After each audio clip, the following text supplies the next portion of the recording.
Et cette femme, elle est là et elle est à l'écoute. Il faut juste rappeler aussi une chose, c'est que si on remet ça dans un contexte de scolarité, on vit dans une société où nous recevons à peu près 8 marques d'attention négatives pour 2 marques d'attention positive. La moyenne, elle est simple. Un jeune adulte... Par jour? Non, non, en règle générale.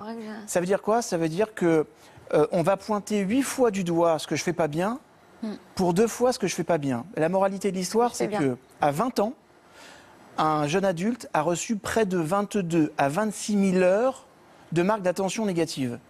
Et après, on se pose la question pourquoi nos enfants sont les plus grands consommateurs d'antidépresseurs. Mais c'est intéressant de voir que si vous allez dans d'autres pays, la courbe, elle est complètement inversée. Par exemple? Par exemple, si on va au Canada, ou si on va ne serait-ce que juste en Angleterre, ou chez nos amis belges, eh ben en fait, déjà chez les Belges, la tendance et les Anglais, la tendance est équivalente. Et au Canada, c'est complètement inversé. C'est-à-dire qu'on va souligner 8 fois ce que vous faites de bien pour 2 fois ce que vous faites pas bien. Et il y a une chose qui est vraie. Alors, à quoi vous attribuez ça, justement? C'est quoi? C'est d'abord à la culture, caractère français. D'abord à la culture, au fait qu'on a aussi dans notre langage une capacité, on a 25% de plus pour dire les émotions négatives, nous les francophones. D'accord? Les Français, les Latins, c'est 25% de mots en plus, juste pour augmenter, parler de la souffrance. Et puis après, c'est une habitude de penser, en fait, en vrai. Ah bon? C'est vraiment culturel. On aime critiquer. Alors qu'en fait, si je peux intervenir juste, alors qu'en fait, l'enfant, il se construit aussi avec l'estime de soi très importante, avec l'individualisation aussi. Et je pense que ce regard porté sur lui, c'est quelque chose qui est très, très structurant, quoi. Je suis pas psy, mais il y a un autre principe en psychopédagogie, c'est que nous renforçons ce sur quoi nous nous centrons. C'est toute la difficulté.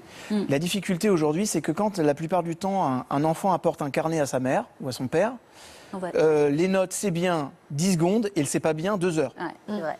C'est pas normal. Ouais, c'est vrai. C'est pas normal. Et il y a aussi une chose qui est très intéressante, c'est que nous, on est focalisé sur le résultat. À l'étranger, dans les systèmes pédagogiques, le Canada, troisième meilleure école pédagogique dans le monde, ils se focalisent sur les progrès. C'est-à-dire qu'eux, ils n'observent pas tant les résultats que le progrès que l'élève il a fait.